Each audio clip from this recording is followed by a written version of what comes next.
Yo. Now, music is super important to me. One thing you learn about me, music really guide me in what kind of mood I'm going to be in, or if I'm in a particular mood, I can go to the music. So I just think this whole music streaming, it's worth it. It's worth it to me. I used to complain about it. I was like, man, who would pay this much money?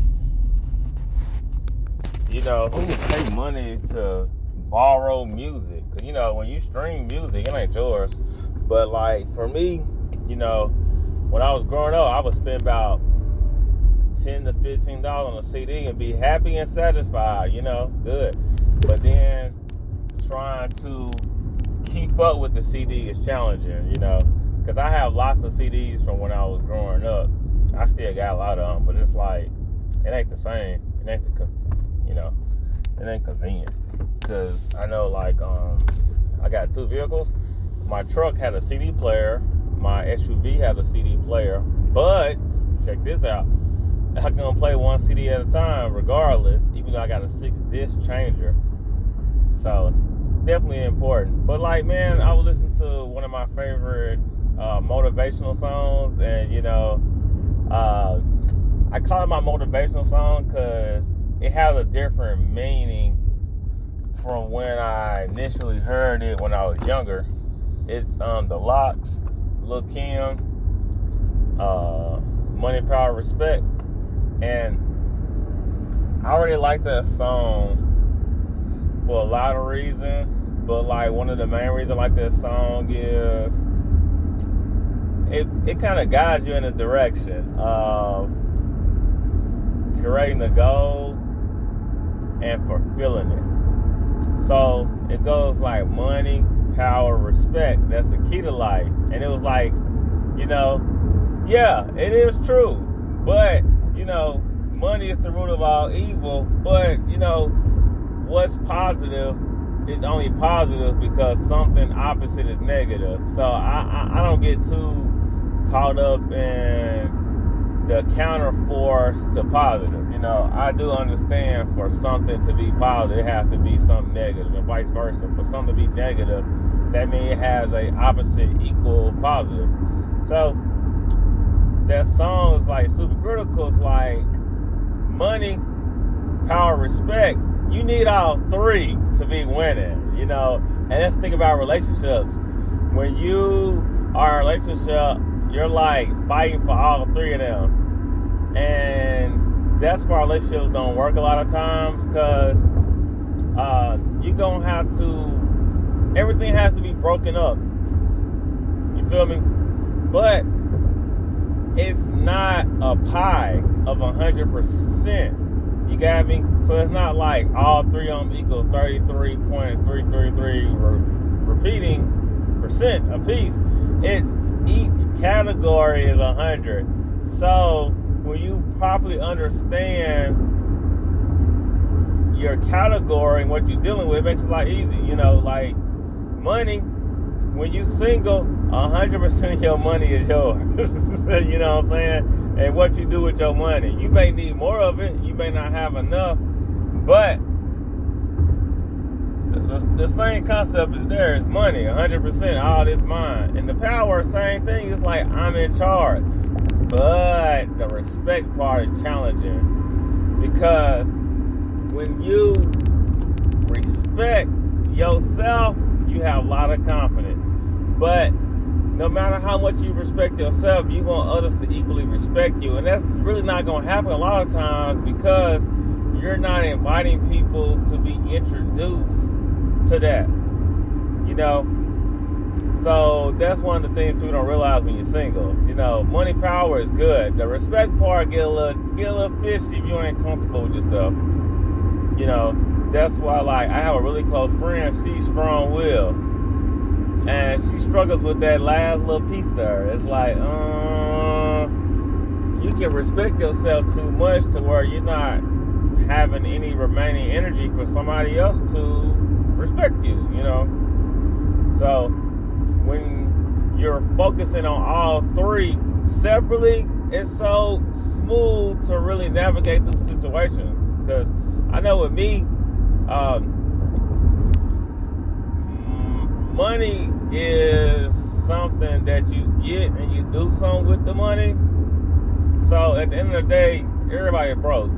Because I'll tell you how you broke. Check this out.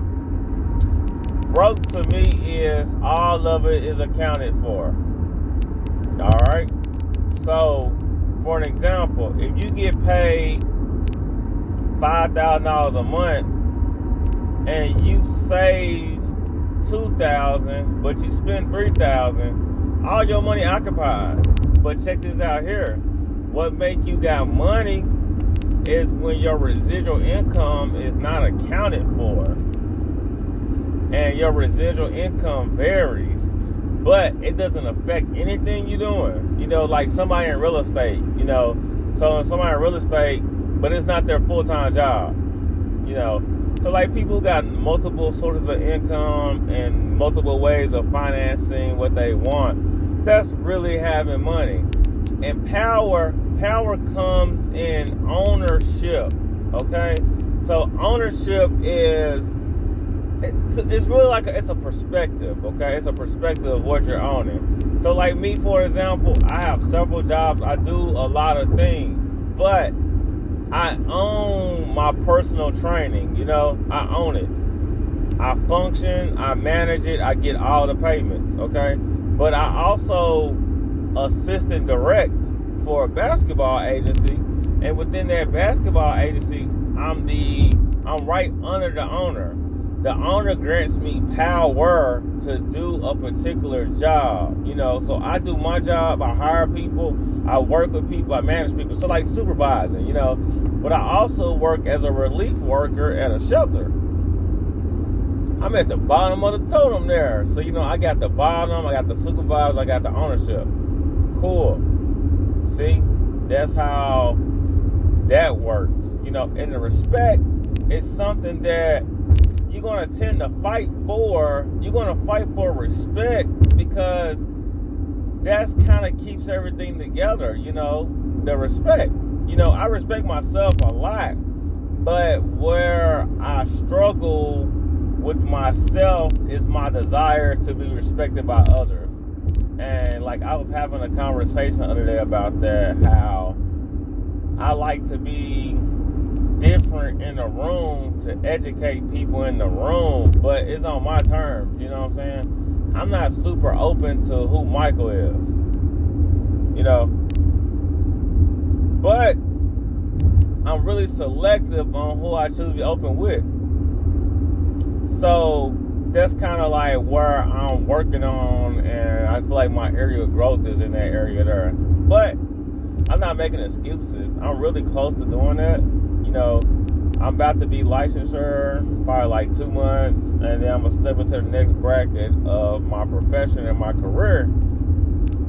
That's when it's gonna come in, because I'm gonna be more of a director type thing. You know, I'm going more into directing and consulting. I'm not gonna be doing as much supervising and hands-on with my environment. I'm gonna be more director. So that's where I plan to kind of explore that whole little piece and area of domain of life. Because we all have those domains. Like, we all have those domains, you know, between the money, power, and respect, where we're slacking at, you know, where we can get stronger at, you know. So, yeah, that's definitely critical when you're focusing. So, back to the song, you know, I like hearing the song because, like, you got the Locks. Everybody in the Locks is different. Sheik, Jada, crap, I can't think of his name. Styles P, yeah. And then you got Lil Kim. You know, Lil Kim, it's like 3 different perspectives. So when I'm listening to them, it's like, oh yes, And then I hear Lil Kim, I be like, yep, see, yep, that's my problem. That's my problem there. I've been heavily influenced by a generation of women where it prevents me from being happy in this generation. All right, holla.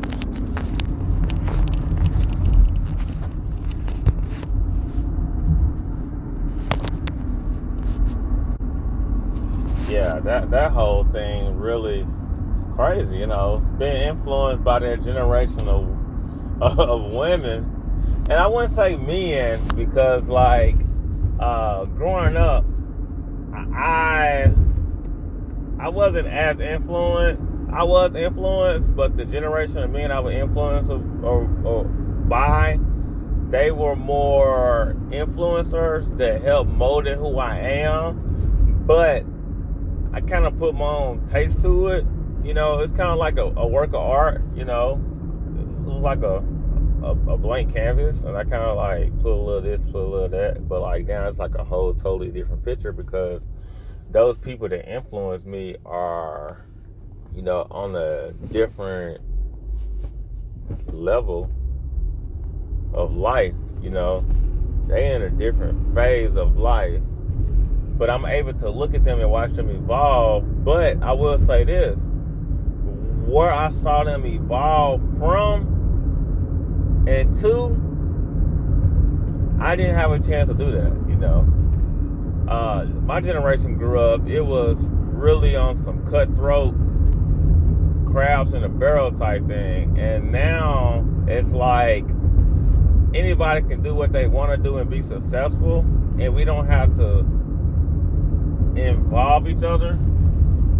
We don't have to be malicious towards one another. It can be like, I just don't mess with you, but we both successful. But back then it was like, in order for me to be successful, I gotta put you down. So that's why I say what has changed now. Like when I was growing up, it was like I would have to promote me and say how bad you are for you to like me.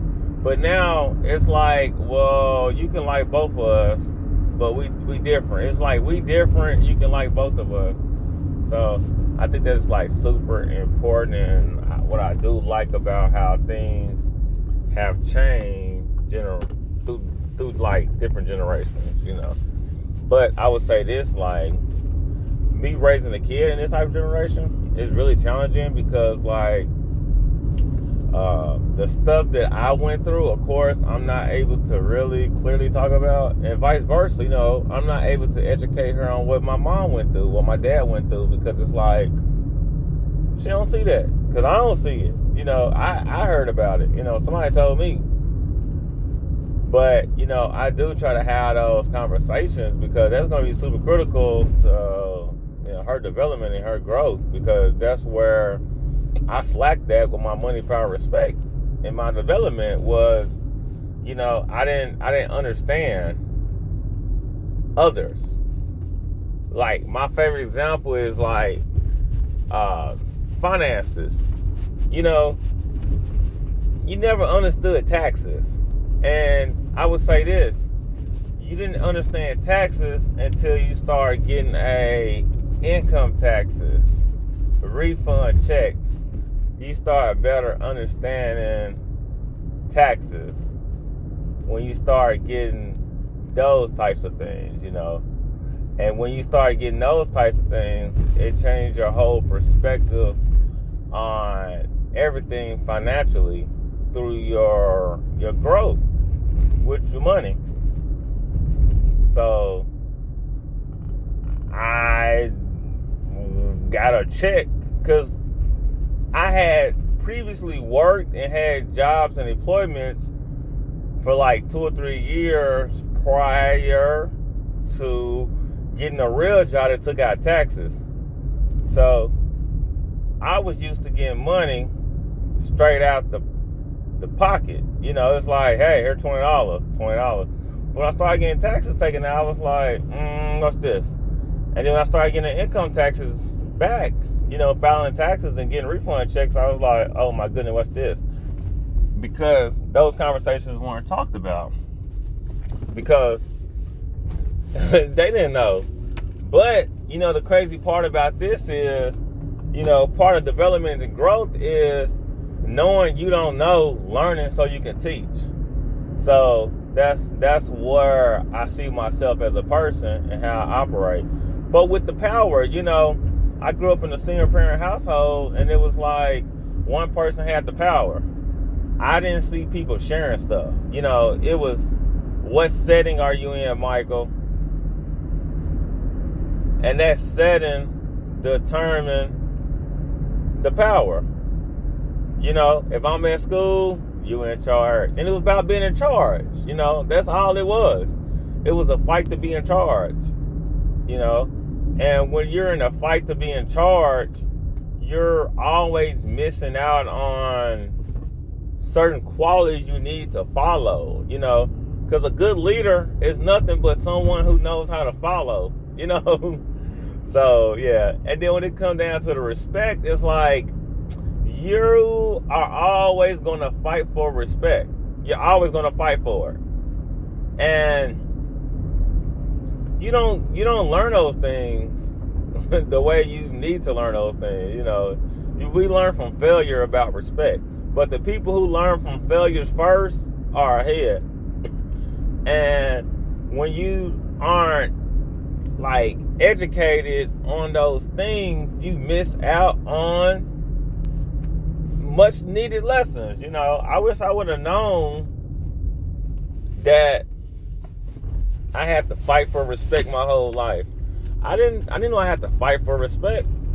I thought I could fight for respect and I get it. No, you have to constantly fight for it. That's part of like doing things, you know, because we're all changing. Everything's always changing.